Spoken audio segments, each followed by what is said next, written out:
غریبی غربت شام و یمن نیست، غریبی دوری از شهر و وطن نیست، غریبی کنج لحد و زیر خاک است که آنجا جز من و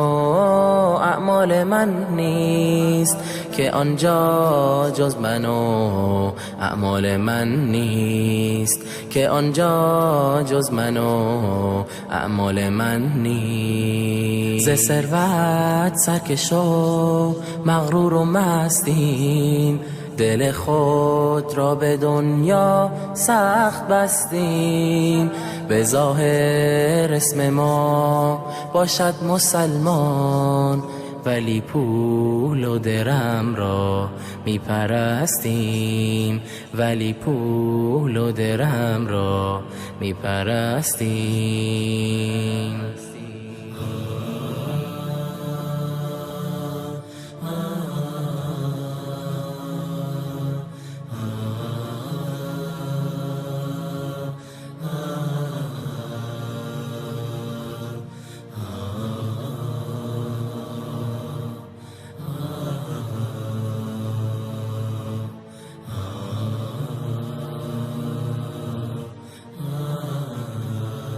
خدا را وقت سختی می شناسیم، به هنگامی که در ترس و هراسیم، چو سختی و مصیبت برطرف شد، خدا